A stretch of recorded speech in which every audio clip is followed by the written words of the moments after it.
Hello and welcome into the Skraby Show for October 8th, 2025. Thank you for joining me here. You want to know how good Aaron Judge is? Well, Aaron Judge was intentionally walked with no one on base with the Yankees down 2-1. That is how good Aaron Judge is. I mean, I guess it's smart to do that because you don't want him to hit a home run and tie up the game. Blue Jays are trying to get that third win and eliminate the Yankees from the playoffs, but bottom of the sixth, 2 outs, Aaron Judge on first, Blue Jays up 2-1.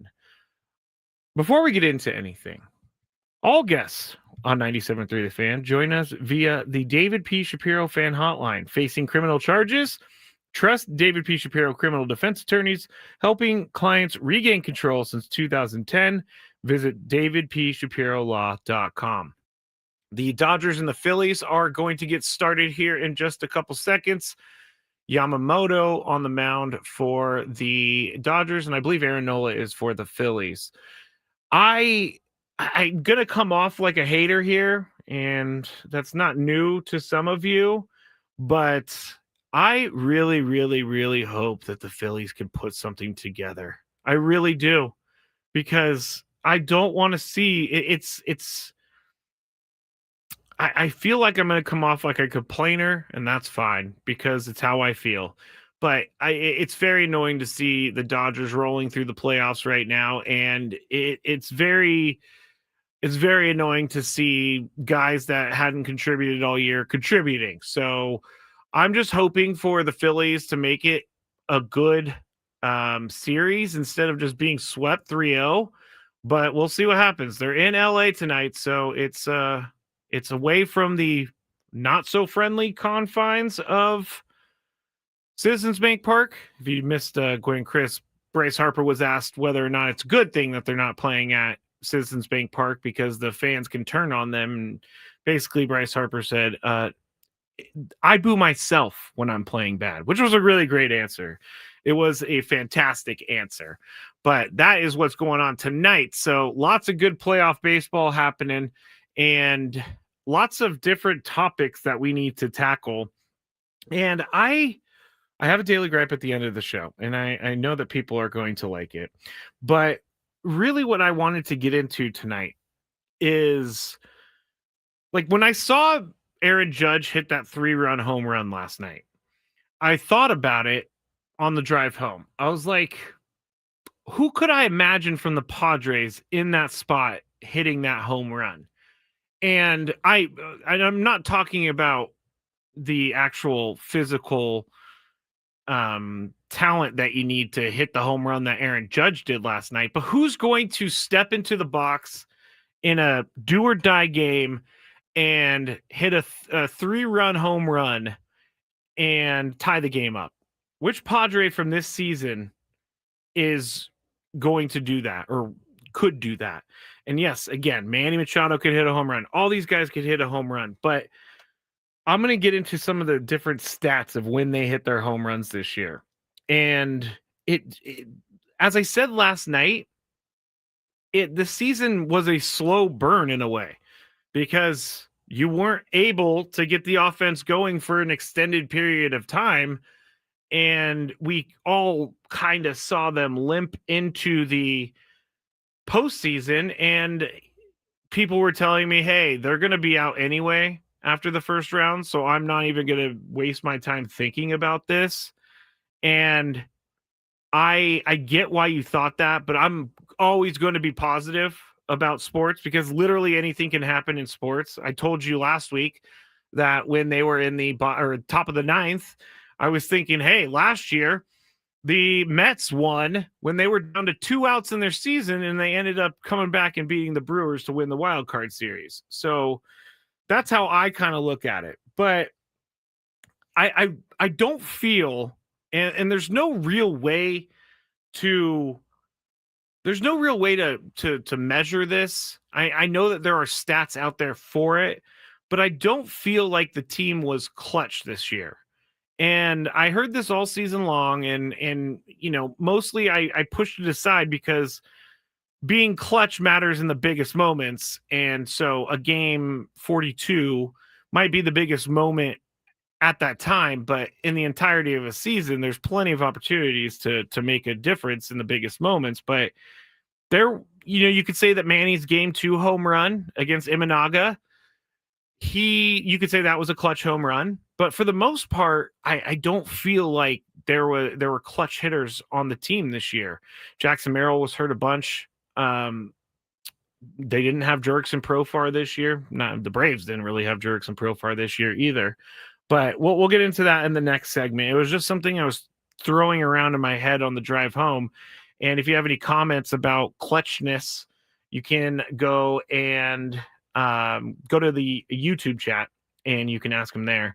You could watch the show on YouTube if you just go to YouTube, search 97.3 The Fan or at The Skraby Show. And you can watch on Facebook as well, Twitch, my ex at Matt Skraby. And there, that's all the options. I'm making sure I'm hitting all the options. So we'll get into that in a little bit. And I have some numbers to talk about in regards to that. But what I'm going to start with here, I guess I already started, but we talked about Mason Miller becoming a starter for the Padres. And one of the most common things I get, and I don't know why this specific question is one of the most common questions I get, but are the Padres going to make Mason Miller a starter? And my answer to that every single time is, why are we going to move a guy who's already good in a role into a role where they don't really need it? And through the offseason, the Padres can address the rotation, but Mason Miller is not automatic because we've seen him struggle at times, which every closer does struggle. We've seen Robert Suarez struggle, but he ended up with the most saves in baseball this year. And having a closer like Mason Miller is something that other teams do not have. So I would like for the Padres to use Mason Miller in the closer role and use him for, 20 pitches. And he can go full out. He could go max effort for 20 pitches. And he could probably close down 9 out of 10 games doing that. I don't think that they need him in the rotation. You have Pivetta returning, you have Vasquez, you have, I'm thinking Michael King will be back, but we can't really count him being back. You're going to have Joe Musgrove back. You're going to have possibly Darvish. We'll see what happens with that. You have Pivetta. Did I already mention Pivetta? I think that you are okay enough in the starting rotation department to keep Mason Miller as the closer. Now, we've seen Mason Miller do multiple innings as well. So if they need him in a situation where he needs 5 outs or he needs 4 outs or something like that, I think that they could use him for that. He has a little bit of flexibility in that way where he doesn't necessarily have to only pitch the 9th inning.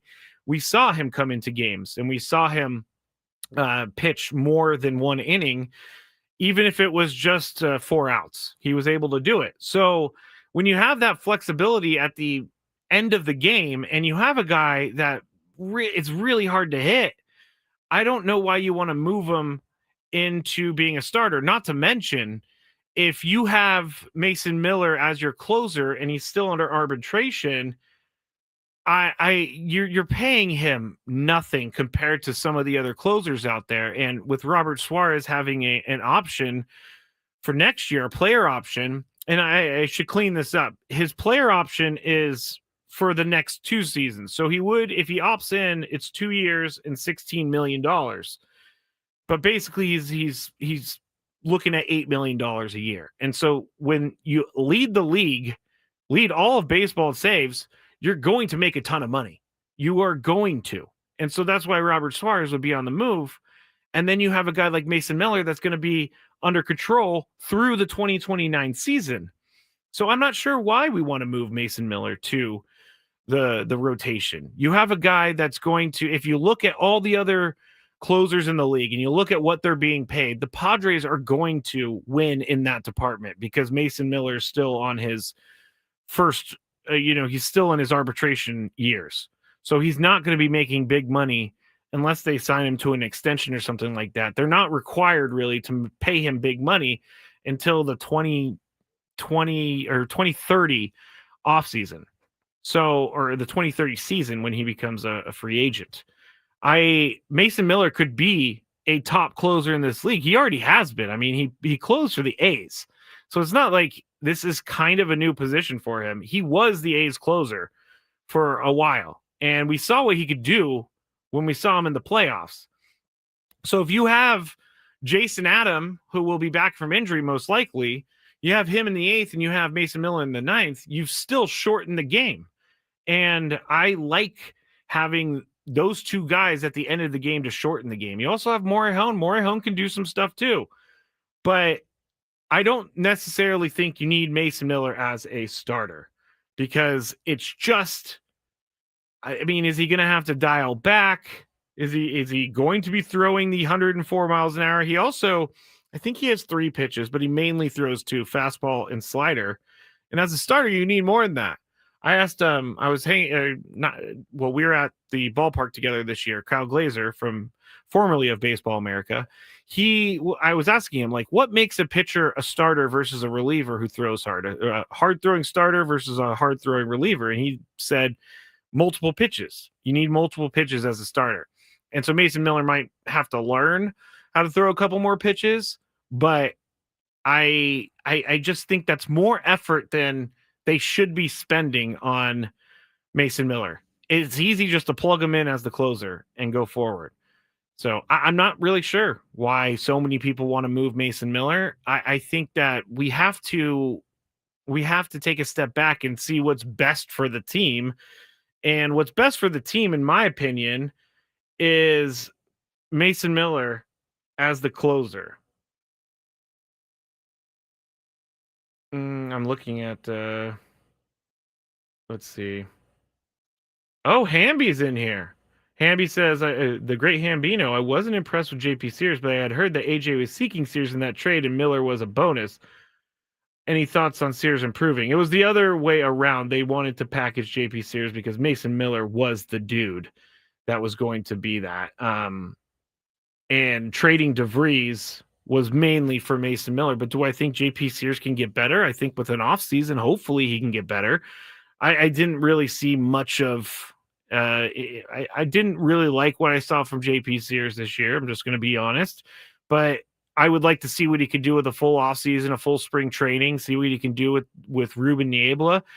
Maybe he can be someone that they could use from time to time throughout the year. I don't think that he's going to be a part of the rotation. I think that he is going to be a guy who is going to come back, go up and down and spot start when he needs to be, unless he's just proving that he's so good. He's so good that they have to make him part of the rotation. But right now, I don't think JP Sears needs to be a part of the rotation. And I would like to see what he does in spring training next year. DJ Royal says, I think the 3 starters returning from injury will have great seasons. Clay says Miller is bullpen. He doesn't need to be a starter. He's electric. The bullpen was solid with him. I agree. Johnny says, seeing how easily Jason Adam blew out his leg makes me uneasy that he will stay healthy all season. Can't trust guys with 2 first names. I can get behind that a little bit. The whole thing with Jason Adams' injury was, it was a freak incident. I believe he tore his quad, which is something that doesn't happen often. I don't know that I've ever heard of a baseball player tearing their quad. I mean, even football, tearing a quad is something that's so random. That was just a freak accident. I really believe so. And so I'm not really thinking that he's an injury-prone person or anything like that. Chris says, Skraby, I get the starter role, but we need him to close out 8th and 9th innings with Suarez being gone. You're right. That's why I want him to be a closer going forward for the Padres. And he did it really well this year. And it's very hard to hit 104.5 mile an hour fastball. No other team's going to have a guy like that. Like, there are guys that could throw hard. Mizorowski from the Brewers, he could throw hard. But is he ready to close a game like Mason Miller's ready to close a game? I don't know. I don't really think so. I don't think Mizorowski is at the level of Mason Miller just yet. but the Padres have a weapon that most teams do not have, and I would like to see them take advantage of it by putting him in the closer spot. So there you go. My thoughts on Mason Miller, the starter. When we get back here on the Skraby Show, here on 97.3 The Fan, we're going to talk about this clutchness of the team. And I'm going to go through some of the numbers of the home runs they hit this year. And I want to get your thoughts too. So if you can, go to the chat on YouTube, search 97.3 The Fan or the Skraby Show, and put in the chat who you think could stand in there like Aaron Judge did last night and hit that 3-run homer to tie it up. Who on the Padres right now could you see doing that in this postseason? That's the question. We'll talk about it on the other side on 97.3 The Fan. Life can be hard.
I don't know if everybody else does this, but I do this StreamYard thing every single day.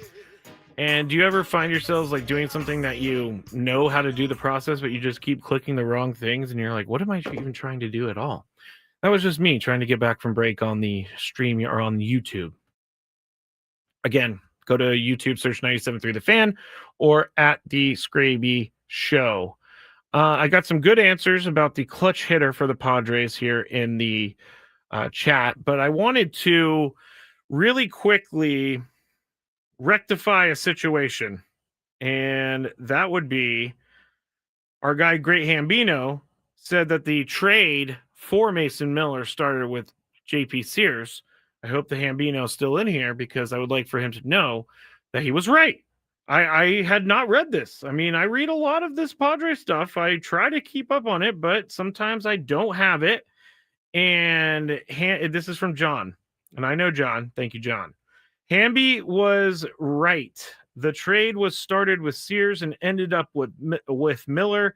That's what Preller said when asked. So there we go. I mean, that's the kind of guy AJ Preller is. He starts with JP Sears and he ends up with Mason Miller and JP Sears. Yes, he gave up Leo DeVries, but we saw what Mason Miller could do in the playoffs. And that is exactly why Mason Miller or giving up Leo DeVries was perfect at the time that they did it, because Mason Miller is producing now. And Leo DeVries is not going to produce for a couple, like 2-3 years. So I don't really want to wait. And Mason Miller's now. Window's now. So we got to take what we can right now. Not going well for us Padres fans here in regards to the Phillies and the Dodgers. I believe Mookie tripled.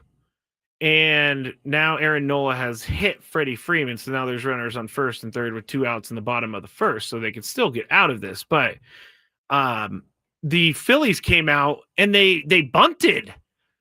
I don't know why the Phillies are bunting so much. I quite honestly, I don't know much about their offensive strategy. I have not been paying attention that closely all year, but I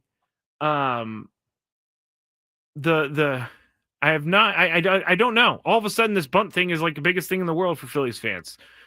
I mean, we've been seeing it all season long. And real quick on the bunt thing, I was saying yesterday that when all of the manager, AJ Preller, coaches, when they all sit down and talk about this season, I think they're going to talk about the bunt strategy, because they saw this year that small ball can work, but it works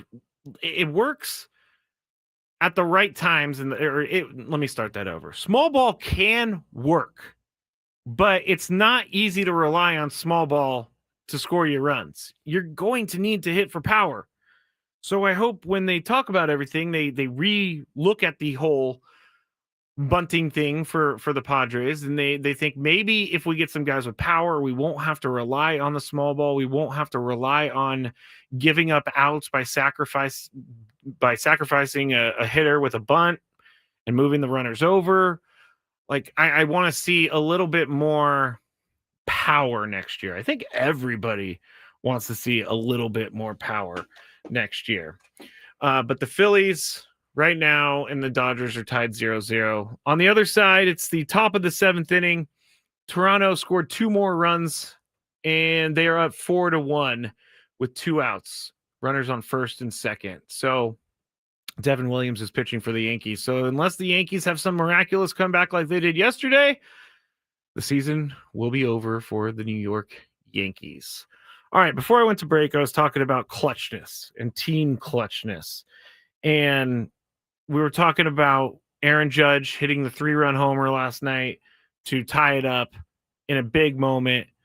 And honestly, it was really hard for me on the way home to imagine the Padres being in that situation, because I don't know that we had that sort of luck this year. I don't know that we had that sort of gear this year, because they only Here are some of the numbers. They hit 152 home runs in 2025. 152. 43 put them in the lead, 17 tied the game. They only had 10 3-run home runs in 2025.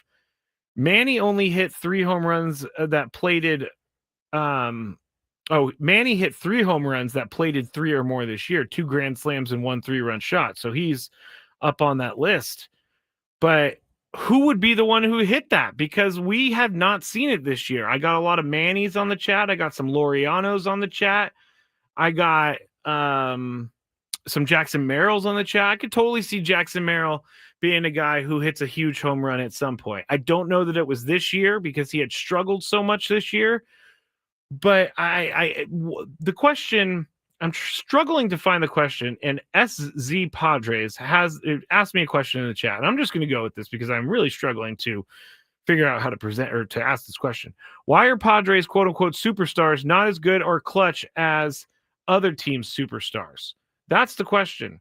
And the answer is, I think that they are as good, definitely are as good, because Fernando can be that guy. And we've seen Fernando be electric before. We've seen him last year outside of those last couple games with the Dodgers. Fernando was just tearing the cover off of the ball all postseason. So if we're going to say that there's a guy who's going to stand there and hit a 3-run home run when they absolutely need it, last year's Fernando, I would say. This year's Fernando, I can't say that I would be confident in that. I don't know that I would be confident in any of the guys just because of what we saw all year long. I don't know that we would be confident in them because we did not see these massive moments. Like Fernando had a moment this year. He walked off against Kenley Jansen in the Angels. He hit a massive home run, thought it was going to get him back going again, but it didn't. The Padres this year just did not have that it factor that they had the last few years, and I don't really know what it is. These are things you can't really quantify or put into numbers because clutch is just something that is in the ether. I don't think it's something that, you can actually measure, even though they try with the clutch stats, and the clutch stats are late and close, plate appearances in the 7th or later when batting and the team's tied. But here's when the Padres hit their home runs this year. They hit 61 of their home runs when they were ahead. They hit 53 of their home runs when they were behind, and the rest of them were tied. They hit 21 home runs when they were up 4 or more runs. They hit 20 home runs when they were up 1 or more. They hit 38 home runs tied. They hit 18 home runs when they were down 4 or more, and they hit 19 home runs when they were down 1. And so what this tells me is A, they just did not have enough guys that were hitting for power, and B, that they didn't really hit big home runs because they only hit 10 3-run home runs. They didn't hit these massive game-changing home runs because when they did hit home runs, it was either a solo shot or a 2-run homer or something like that, which isn't going to, change the game completely. And it just was frustrating to see this year. I do think that Jackson Merrill going forward can be one of those guys. I think that Fernando can be one of those guys. Manny Machado is the leader of this team, and we often say that Manny Machado, the way he goes, the way Manny goes, the team goes. And when you look at his postseasons, 2012, 2016, 2018, 2020, 2022, 24, and 25. When you look at his postseasons, he has not had the best postseasons. His career postseason average is 209. His career postseason OPS is 682. He's hit 12 home runs. He struck out 57 times. His slugging is 423, and his on base in the 14 series he's played in the playoffs is 259. So are we feeling like Manny would be the guy? And I know he hit that home run against the Cubs, but that just extended the lead. It didn't bring them from behind. And they need to have more guys that are going to contribute to the big hit in the postseason or in big games. And I'm not saying that the Padres don't have guys that can do this. I know that they can do this. It just wasn't there this year. It just wasn't like these miraculous comebacks that we had seen over the years, especially last year. Those miraculous comebacks, I that team had the it factor. That team had magic. This team this year did not seem like it had magic, and I just don't know why. I just don't know why. Mike says most Padres home runs are solo. That's the problem. But it was that way all season. You have to hit some 3-run homers to bury some teams. You're absolutely right. Bury is the right word. You need to put them away. Dane says it just wasn't our year. SC Padre says, but Harper and Schwarber have been clutch every previous year. This is one series I wouldn't hold against us.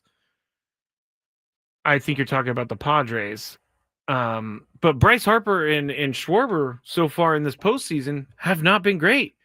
I saw the Padres had a chance at Mookie Betts. Mookie Betts had a really down year for Mookie Betts standards. And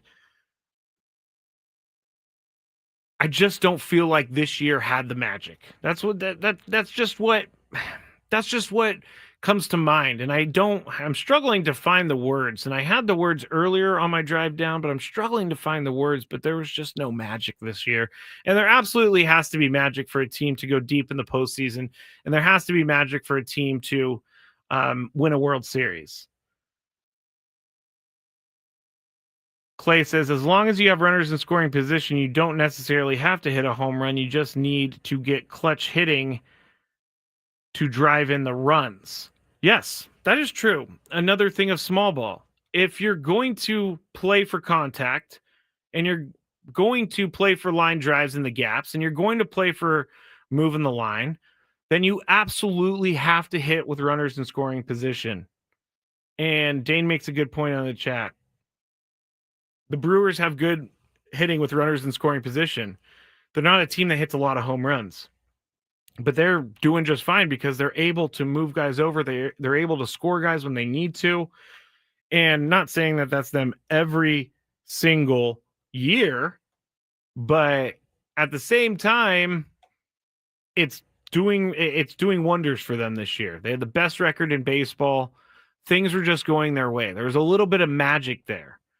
And so got to find that magic. Not sure where it went. Not sure where it went, but it was gone. Juan says, at what point do you say these guys don't have what it takes to win the big one and start moving people? Not yet. Not yet.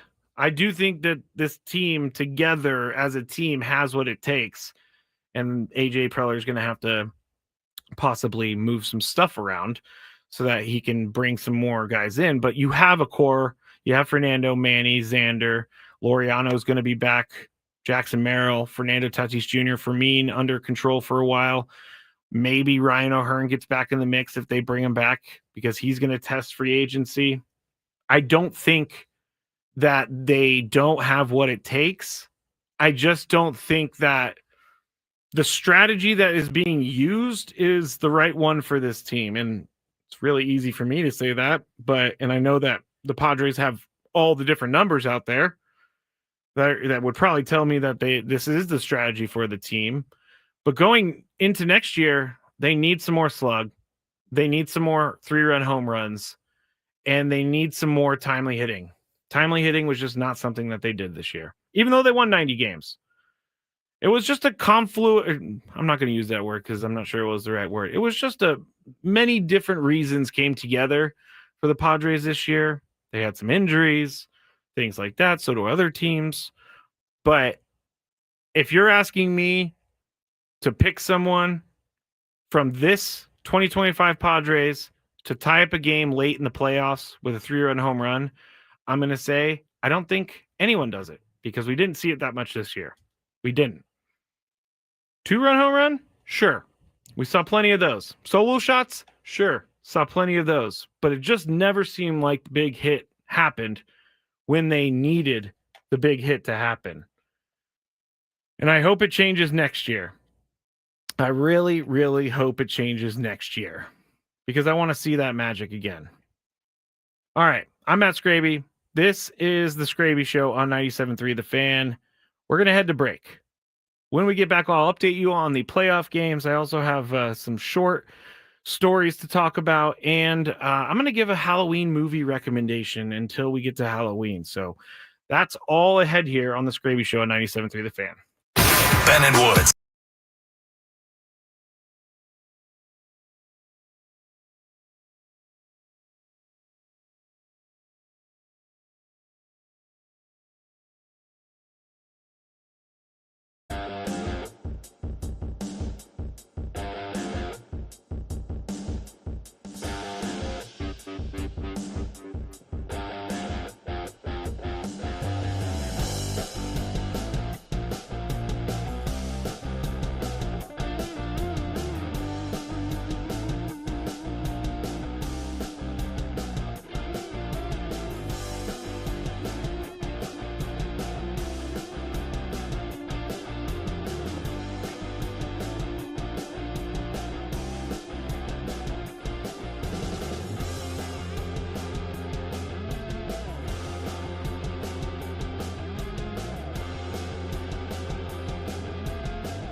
Final segment of the Skraby Show here on 97.3 The Fan. Thank you for listening. Just got done talking about clutchness with the Padres. And I got to thinking during the break. And so I went and looked at Fernando's stats. Fernando Tatis Jr. If you don't know when I reference Fernando, who I'm talking about. Fernando's postseason stats, including the wild card series against the Cubs, are amazing. He is a career .317 batting average hitter. He has an OPS of 1.114. He hit 3 home runs against the Dodgers last year before they ended up losing. And he hit 2 home runs earlier in his career. Now, when I was talking about massive home runs, that we absolutely need someone to hit a home run, who would it be? Well, we've already seen it. Not from the 2025 team, but from the 2020 team. We've already seen it. And here, I'm going to refresh your memory. I was actually here for this game. But when I thought about it, I was like, this is a moment that we all want to see again. The 2-2. Fernando, a high fly ball to deep left field. Car rushed. Ball going. Long on for El Nino. Won't be his last playoff appearance. Won't be his last playoff home run. Now we got a ball game right here. A 1-run lead for the St. Louis Cardinals. Here come them boys. There you go. It's nice to hear Ted Leitner as well, because it's been a while since that. But Fernando hits a 3-run home run in the bottom of the 6th of that second game against the Cardinals in 2020. And that was a massive home run. That was a massive moment. That was at the time, it seemed like a franchise-changing moment, which it still kind of is. But those are the clutch plays that I am talking about. And I don't think the 2025 team had that. Fernando, he's the guy. If someone's going to hit a massive home run, it's probably him. And then later in the game, he did this. There he goes, and the pitch is in the air, deep towards right field. Fowler going back onto the warning track, looking up, gonna go! He did it again! Fernando Tatis Jr. with his second home run in as many innings. A 3-run shot in the 6th, and now a 2-run shot here in the 7th. And the Padres go up 9-6. So there you go. Those are the moments I'm looking for. And I had to go all the way back to 2020 to find them. I mean, there were certainly moments in the 2022 playoffs, but Fernando wasn't a part of that team. And there were moments in the 2022, he wasn't a part of that team. So there, end of thought right there. All right. Those are my quick thoughts, not quick thoughts, but those are my thoughts on clutchness and the Padres, and hopefully they can find it again here soon. I would love to see that. Dodgers did not score in that first inning, even though Mookie tripled. It's still 0-0 in the top of the 3rd. Trey Turner at bat right now. 2 outs for Yamamoto. On the other side, Camilo Doval now in for the Yankees. Toronto still up 4-1 over the Yankees in the top of the 8th. There's 1 out. There is a runner on 3rd for the Blue Jays. So if the Blue Jays win this, it is over for the Yankees. They will be heading home. And then we'll start the Aaron Boone talk once again. I'm getting about Fernando that, it was the PEDs that helped him hit those home runs. I can't say that it wasn't. I'm not going to say that it was. But you still have to be able to hit the ball, and you still have to do it in big moments like he did. So I'm still going to stick with Fernando as the guy. I mean, in that series against the Cardinals, it went 3 games. He hit .455 with a 1.662 OPS, 2 home runs, 5 RBIs. So he can do it. We just have to get him back in a headspace where he seems like he can thrive. Let's see. Move Fernando down the lineup? I don't know. I'm not going to say you're wrong. I'm not really say you're right. Brand says he hit a ball out of Dodger Stadium. He has warning track power now. To be fair, everybody seemed like they had warning track power on the team this year. DJ says, I think Arise is better leading off. I think having to worry about Fernando messed him up. Maybe. SC Padres says, Bogarts had the second best OBP on the team. He should have batted leadoff. They did try that a little bit. Dane says Merrill or Laureano should have been number 1 or 2 in the lineup. Well, I don't think that we're going to have to worry about Luis Arise at the number 2 spot in the lineup because I don't know that he's going to be back with the team. I don't. It's kind of sad, but at the same time, like, I hate that Luis Arise has quote unquote no value, even though he has tremendous value. It just seems like right now he doesn't. You would think that the Padres would be the perfect team for him, but when you don't hit up to the level of a 3-time batting champ, and I know if Tony was here, he would throw something at me because he still ended up with a 292 average, which was top 10 in the league. So are we expecting too much? Maybe that's what it is. Maybe we are just expecting too much from everyone, and that's fine. We can expect as much as we want to expect because that's what we do. And we expect for the Padres, the team that they have right now and the payroll that they have right now, we expect them to go deep in the playoffs every single year. And that's fair because that's exactly the goal that the Padres front office is trying to accomplish, which is get to a World Series and win one. We'll close it up on that one. Let's see. Chris Jones from the Chiefs. He is getting so much heat from fans for not trying to tackle Trevor Lawrence when it was, the end of the game on Monday night when Trevor Lawrence fell twice and then ended up running in for the game-winning touchdown. But you saw Chris Jones in the middle of the field just kind of standing there, not really doing much. Well, Chris Jones has deactivated social media after all of the criticism, which makes me kind of sad, but it's also, and I know this is the common response for people who are like, well, they shouldn't play pro sports if they don't want to be criticized.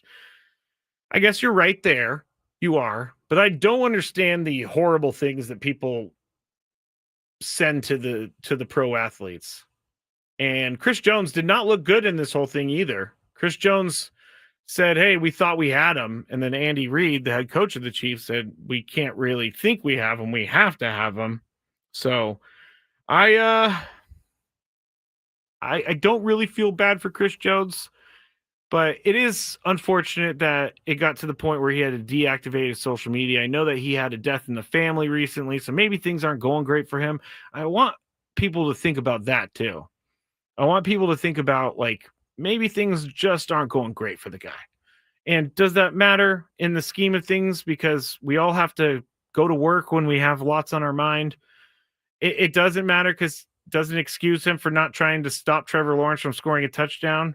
But I hate that. I hate the reaction from people is to go and trash the guy on social media to the point where he has to take everything down.